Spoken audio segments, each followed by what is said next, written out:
नमस्कार, मैं हिमांशु मिश्रा और आप देख रहे हैं 24 की रेस। बताएंगे सुकेश रंजन जी हमारे साथ मौजूद है। आज बात बिहार की करेंगे। बिहार में वैसे तो कहा जा रहा है सीट शेयरिंग का फॉर्मूला तय हो गया है, लेकिन अभी तक सीटों के लिहाज से एक भी सीट नहीं है जिस पर घोषणा हुई हो प्रत्याशियों की।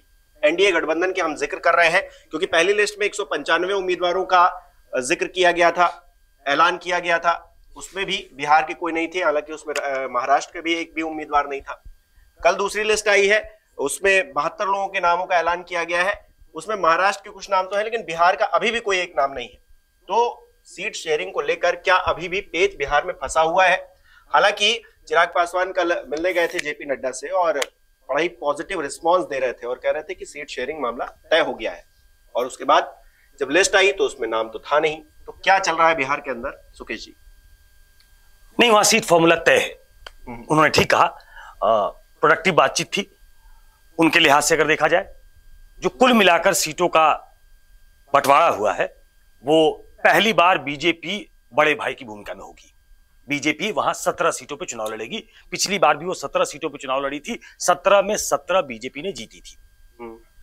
17 सीटें जेडीयू लड़ी थी, वो 16 जीती थी। इस बार वो 16 सीटों पे चुनाव लड़ेगी।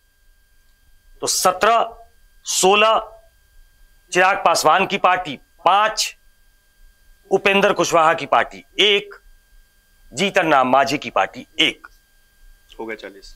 तो मैं बता ही देता हूं आपको, सीट्स के साथ बता देता हूं। बिहार कुल मिला के 40, बीजेपी लड़ेगी 17 पे, जेडीयू लड़ेगी 16 पे, एलजेपी आर लड़ेगी 5 पे, उपेंद्र कुशवाहा की पार्टी लड़ेगी 1 पे, जीतन राम मांझी की पार्टी हम लड़ेगी 1 पे। कुल मिला के हो गए 40। अब लोगों की दिलचस्पी होगी हिमांशु कि कौन कौन सी सीटें। तो सबसे पहले 5 सीट जो तय हुई है, तो खगड़िया को छोड़ दीजिए। खगड़िया सीट एलजेपी के खाते में थी, खगड़िया उनको छोड़नी पड़ेगी। जो सीटें वो लड़ेंगे वो सीटें हैं वैशाली, हाजीपुर कॉन्टेंसेस सीट थी। पशुपति पारस उसको छोड़ना नहीं चाहते थे, तो पशुपति पारस को छोड़नी पड़ी है वो सीट। वैशाली, हाजीपुर, समस्तीपुर, जमुई और नवादा, ये 5 सीटें एलजेपी लड़ेगी। 16 सीटें जेडीयू लड़ेगी। लेकिन ये 2 नए सहयोगी अब साथ हैं, उपेंद्र कुशवाहा और जीतन राम मांझी की पार्टी। जीतन राम मांझी की पार्टी गया सीट पे लड़ेगी। उपेंद्र कुशवाहा खुद काराकाट से लड़ेंगे। ये दोनों सीटें जेडीयू के खाते में हैं। मतलब 16 में से 2 सीटें काराकाट और गया, ये सीटें जेडीयू को छोड़नी होगी। इसके बदले जेडीयू को दूसरी सीट दी जाएगी। ठीक है। तो कुल मिलाकर 17, 16, 5, 1 काराकाट और गया, इन दोनों सीटों पे चेंज होगा, क्योंकि ये 2 सीटें एनडीए के नए सहयोगियों को मिल रही हैं। काराकाट की जगह कोई और सीट, गया की जगह कोई और सीट, 2 सीटें जेडीयू को मिलने वाली है। खगड़िया सीट जो खाली हुई है, मेरे हिसाब से खगड़िया बीजेपी लड़ने वाली है। जेडीयू के पास खगड़िया में वो उसका इंटरेस्ट भी नहीं है और खगड़िया में उनके पास कोई उम्मीदवार भी नहीं है। तो 2 सीटें कोई ऐसी चेंज होंगी जेडीयू और बीजेपी में। जो सीटें बीजेपी लड़ती थी उनमें कहीं जेडीयू को एकोमोडेट करना पड़ेगा। खगड़िया जैसे बीजेपी चली गई तो जो सीट उसने खाली किया उस पे जेडीयू चुनाव लड़ेगी। तो कुल मिलाकर ये बंटवारा हुआ है बिहार में सीटों का। ये बंटवारा हो गया है, इससे क्या नीतीश कुमार थोड़े असहज हैं? एक सीट की ही तो बात है। नहीं, असहज नहीं होंगे वो। उन्होंने जब इस गठबंधन में वापसी की तभी उनको मालूम था कि अगर वो 16 सिक्योर करने में कामयाब होते तो उनके लिए 16 सिक्योर करना भी चुनौतीपूर्ण था। लेकिन 16 सीटें 24 के चुनाव में नरेंद्र मोदी नीतीश कुमार को छेड़ना नहीं चाहते हैं। वो एक लार्ज हार्टेड पार्टनर की तरह दिखना चाहते हैं, और नीतीश कुमार से जो उनके व्यक्तिगत संबंध है, जो बोनॉमी उन दोनों के बीच है, वो भी काम आया है। इसलिए 16 सीटें जीती हुई, सारी 16 की 16 सीटें जेडीयू को दी गई हैं, मतलब सीटें दी गई हैं 16, उसमें से 2 मैंने बताया कि वो बदलनी पड़ेगी, नहीं तो कुल मिलाकर मामला तय है।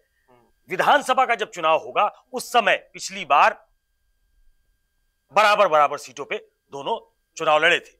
इस बार क्या जेडीयू, जो कि 45 विधायकों पे आ गई है, 43 ओरिजिनली उसने जीते थे, तो क्या जेडीयू उसको,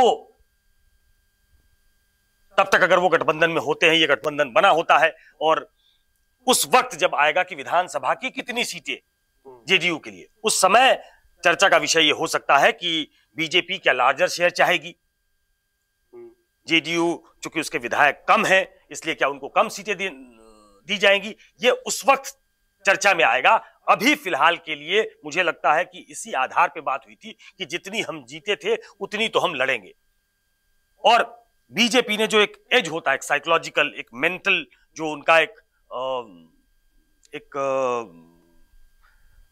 जहनी तौर पे जेडीयू को दबाव में वो ले आए, जबकि एक जमाना था कि 25 और 15 40 सीटों में जेडीयू 25 सीटों पे लड़ती थी, बीजेपी 15 सीटों पे लड़ती थी। आज की तारीख में पहली बार ऐसा होगा कि बीजेपी ज्यादा सीटों पे लड़ रही है, जेडीयू घट के 16 सीटों पे आ गई है। तो जहनी तौर पे जो एक बढ़त बनाई जाती है वो बीजेपी ने जरूर बढ़ा ली है, लेकिन ये बात मालूम थी जेडीयू को, ये बात मालूम था नीतीश कुमार को कि हमें नीचे आना पड़ेगा। 16 कम से कम वो रिटेन करने में कामयाब हुए, तो मुझे लगता है कि ये उनके लिए गुड न्यूज है। नीतीश कुमार भले ही एक सीट कम पे चुनाव लड़ेंगे, लेकिन फिर भी महाराष्ट्र वाली स्थिति उनके साथ नहीं होगी, क्योंकि भारतीय जनता पार्टी महाराष्ट्र में जिस तरह से एग्रेसिव नजर आ रही है कि हम बिल्कुल 2/3 सीटें लेकर इलेक्शन में उतरेंगे, बाकी हमारे जो सहयोगी हैं वो उतने में ही उनको सब समेट दिया जाएगा।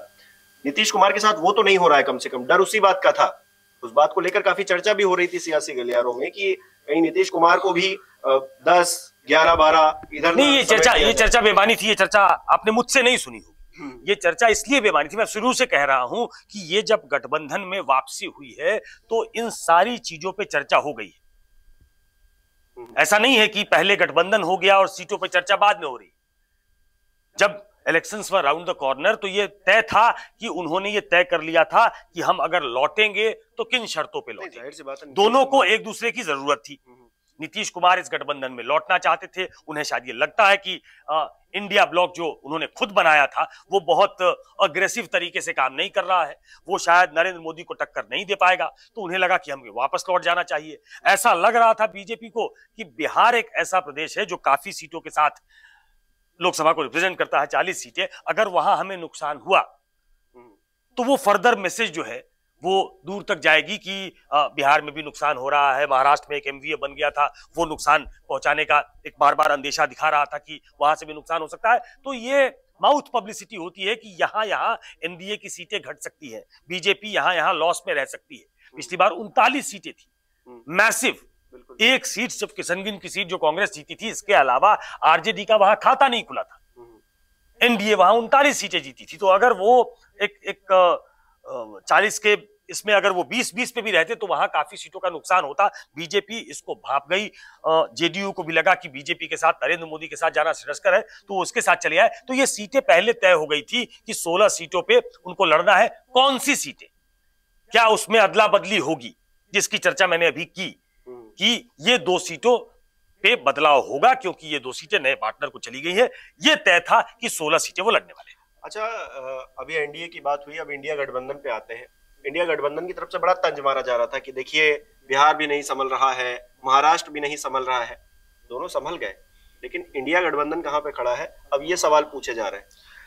नहीं, इसलिए मैंने कहा कि जो ये ऑपरेशन बीजेपी की तरफ से हुआ वो डेमोलिश करने के लिए था इंडिया ब्लॉक को। अब बिहार में एक साइकोलॉजिकल एज नरेंद्र मोदी ने बनाने की कोशिश की है। जब उस तरफ के गठबंधन में नीतीश कुमार थे तो आरजेडी, जेडीयू, कांग्रेस, लेफ्ट एक पोटेंट गठबंधन लगता था। उस समय चर्चा हो रही थी कि 17 सीटें वो जेडीयू और आरजेडी लड़ेगी और 6 सीटें जो बचती है उसमें कांग्रेस और लेफ्ट लड़ेगा। आज की तारीख में चर्चा है कि करीब 30 के आसपास सीटें आरजेडी लड़ना चाहती है। वो 7 सीटें देना चाहती है कांग्रेस को। कांग्रेस को भी लगता है कि अब जबकि नीतीश कुमार बाहर है तो हमें ज्यादा सीटें मिलनी चाहिए, लेकिन मेरी जो जानकारी है 30 के आसपास सीटें आरजेडी खुद लड़ना चाहती है, 7 के आसपास वो कांग्रेस को देना चाहती है, और 3 सीट जो उनके लेफ्ट का जो ट्रेडिशनल उनका एक वोट बैंक है, ऐसे कुछ इलाके हैं, तो 3 सीटें वो लेफ्ट को देना चाहते हैं। तो आप 17, 16, 5, 1, 1 बनाम 30, 7, 3 देख सकते हैं। मतलब आरजेडी मेजर प्लेयर के तौर पे इंडिया ब्लॉक में होगी जेडीयू के जाने के बाद। क्या ये इवनली बैलेंस्ड कंटेस्टेड मैच होगा, ये देखना पड़ेगा। हाल के दिनों में तेजस्वी की वो सभा हो, तेजस्वी की जो रैलियां हो, या उनका जो एक रथ निकला पूरे बिहार में, उन्होंने नौकरियों की बात की, उन्होंने ये दिखाया कि जो काम हो रहा था वो हमारे दबाव में हो रहा था, ये मुख्यमंत्री थके हुए थे, इनसे हमने नौकरियां दिलवाई, अगर नौकरियां दे सकते थे ये तो 17 साल में दे सकते थे, 17 साल में तो नहीं दे पाए। इन 17 महीनों में हमने फोर्स किया इस सरकार को। मुखिया वो थे लेकिन ड्राइविंग फोर्स मैं था, मतलब ड्राइविंग सीट पे मैं बैठा था और बिहार की ड्राइविंग सीट पे आप हमें बिठाए। तो एक ऐसा मूव उन्होंने नीतीश कुमार के जाने के बाद लिया है कि वो एक परफॉर्मिंग लीडर के तौर पे दिखना चाहते हैं। आपको ध्यान होगा हिमांशु, उन्होंने माई और बाप की भी बात की। तो वो A to Z जो पहले उसको कहते थे, वो कि सभी समुदाय के नेता, सभी वर्गों के नेता, एक जो अग्रेसिव आरजेडी होती थी उससे वो एक सबड्यूड, एक चेंज्ड आरजेडी दिखाना चाहते हैं। ये कितना सफल होंगे कितना नहीं मुझे नहीं मालूम, लेकिन ये सब कुछ कोशिश इसी दिशा में हुई है। और तेजस्वी की छवि पहले से बहुत मैच्योर छवि के तौर पे उभरी है। लोकसभा चुनाव में क्या उनको बेल आउट करती है ये नहीं मालूम, लेकिन एक सिंपैथी लोगों को है कि ये लड़का जो है वो युवा को अपील करते हैं, वो खुद कम उम्र के हैं, उन्होंने सिर्फ नौकरियों की बात की है। उन्होंने भाषणों में यह कहा कि जिस गांधी मैदान में सिर्फ पॉलिटिकल रैलियां आप सुनते थे, वहां उस गांधी मैदान में हमने अपनी सरकार को फोर्स किया कि नौकरियों की रैली करा दी हमने। तो तेजस्वी का एक इमेज मेकओवर की कोशिश इस 17 सालों में की गई है, और निकलने के बाद भी की गई है कि उनको नौकरियों का नायक बनाकर पेश किया जा रहा है। वो नौकरियों पे, युवाओं पे आना चाहते हैं। अब ये कितना फेच करेगा उनको इलेक्ट्रली, वो देखना पड़ेगा कि इलेक्टरल जो पॉलिटिक्स होती है वो कुछ और होती है, लेकिन उनकी छवि पहले से ठीक हुई है। आने वाले दिनों में वो नेता के तौर पे उभरेंगे, ऐसा वहां के जानकार बताते हैं। नहीं, नेता तो वो है ही, और उनकी जो रैलियां हुई उसमें भीड़ देखकर भी लगा कि उनके लिए दीवानगी है। लेकिन सिर्फ तेजस्वी यादव के एक बड़ा नेता हो जाने से, उनकी एक छवि मेकओवर हो जाने से इंडिया ब्लॉक को बहुत ज्यादा फायदा हो जाएगा ऐसा लगता नहीं। बिहार में चलिए आपने सीटें हो सकता है आप जीत लें। ओवरऑल इंडिया गठबंधन ऊपर से लेकर नीचे तक क्या स्थिति इस वक्त है? क्योंकि 1 महीने पहले तक तो लग रहा था कि बिल्कुल सब कुछ बिखर चुका है। इस वक्त क्या थोड़ा समेटने की कोशिश हुई है? क्योंकि एनडीए अब जो 2 राज्यों में इधर उधर था वो भी संभल गया है, उनकी पूरी टीम खड़ी हो गई है। इधर इंडिया गठबंधन ओवरऑल किस तरह से उसको भापा जाए? नहीं, एक डिसाइसिव एज एनडीए का है, इसमें कोई डाउट नहीं है। वो ज्यादा ऑर्गेनाइज लग रहे हैं। वो एक वेल ऑयल्ड इलेक्शन मशीनरी की तरह काम करने वाली बीजेपी पार्टी है। वो बाय हुक और बाय क्रुक इलेक्शन जीतना जानते हैं, उनके अंदर वो जीतने की भूख है। जहां वो कमजोर अपने आप को पाते हैं, वो किसी तरीके से गठबंधन करने की कोशिश करते हैं, जैसे बिहार में उन्होंने किया। चाहे उनको पार्टी तोड़नी पड़े, उन्होंने तोड़ दी 2-2 पार्टियां महाराष्ट्र में, जबकि ऐसा लगा कि एमवीए के पास अगर समुदाय के हिसाब से, जाति के हिसाब से अगर देखा जाए तो वो समर्थन ज्यादा था, तो उन्होंने पार्टी तोड़ दी। इसलिए मैंने कहा बाय हुक और बाय क्रुक आप उनके जो मनी पावर है, मशल पावर है, इस पे सवाल उठा सकते हैं, लेकिन उनके चुनाव जीतने के इंटेंट पे सवाल नहीं उठा सकते। जिस तरीके से वो रिलेंटलेस कैंपेनर है प्रधानमंत्री, और उनकी सारी फोर्स, अब जहां बदलने की जरूरत होती है 10 में से 7 सीट उन्होंने दिल्ली में बदल दी, कर्नाटक में बहुत सारी सीटें बदल दी, तो वो उनका ऑनस्लॉट जारी है पार्टी के अंदर भी और इंडिया ब्लॉक पे भी। तो एक एज तो साफ तौर पे दिखाई देता है एनडीए का है। इंडिया किसी तरीके से अपने कुनबे को जोड़ने में लगा हुआ है। जो हर पार्टी में होता है कि बहुत आराम से सीटों का बंटवारा नहीं होता। महाराष्ट्र में अभी तक एनडीए का भी सीटों का बंटवारा नहीं हुआ है, उसमें मारापीटी अभी भी चल रही है। तो वो तो एक आम तौर पे जो इलेक्शन में जो उसका प्रोसेस होता है, जो उसका मैकेनिज्म है, वो इसी तरीके से काम करता है, वो अलग चीज है। लेकिन साउथ से लेकर जहां जहां वो कमजोर थे, वहां भी उन्होंने कॉबल करके एक अलायंस बना लिया है। तमिलनाडु में भी कोशिश चल रही है, आंध्रा में उन्होंने गठबंधन बना लिया है। तो कुल मिलाकर बीजेपी जहां कमजोर है वहां ज्यादा अग्रेसिव तरीके से काम करती है, और इसलिए उनका एक एज होता है। और प्रधानमंत्री जिस तरीके से उन्होंने एक अर्ली स्टार्ट लिया है, वो भी उनको एक बढ़त देता है इंडिया ब्लॉक पे, जो बहुत अच्छे शेप में दिखाई नहीं दे रहा है, क्योंकि कई बड़े बड़े पार्टनर छोड़ के चले गए। जो उनके साथ हैं वो भी उनके लिए स्पेस छोड़ने को तैयार नहीं।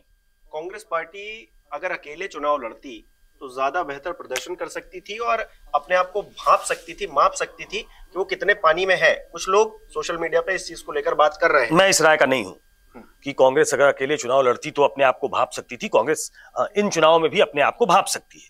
जो अभी चुनाव वो इंडिया ब्लॉक के पार्टनर के तौर पर लड़ेंगे। आप जिस पॉलिटिकल एनवायरनमेंट में है उसको देखते हुए अपनी रणनीति आपको बनानी पड़ती है। नरेंद्र मोदी अगर मजबूत हैं और विपक्ष के वोट अगर बट रहे हैं, तो सबसे बड़े विपक्ष में दल होने के नाते कांग्रेस की ये जिम्मेवारी बनती है कि विपक्ष को एक शेप दिया जाए। हो सकता है कि बहुत लोग इस पे, और मैं भी मीमांसा करूं तो ये कहूंगा कि कांग्रेस का रोल बहुत प्रोएक्टिव शायद और होना चाहिए था। उनको और दलों को जोड़ना चाहिए था। उन्हें अपने दल से बाकी लोगों को, अपने गठबंधन से बाकी लोगों को, नीतीश कुमार जैसे लोगों को निकलने नहीं देना चाहिए था।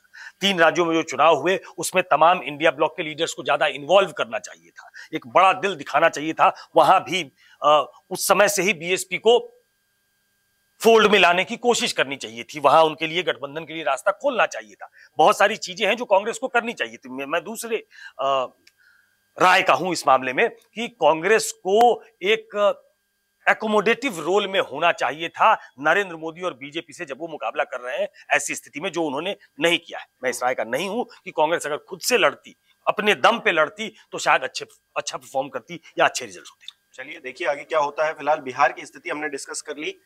ओवरऑल एनडीए की और इंडिया दोनों की स्थिति अभी के लिए, फिलहाल के लिए ये है। आगे देखिए आने वाले समय में और क्या बदलाव होते हैं। जो ताजा अपडेट होगी वो आपको न्यूज़ 24 पर मिलती रहेगी। आपके विचार क्या है हमें कमेंट करके बताइए। बहुत बहुत शुक्रिया।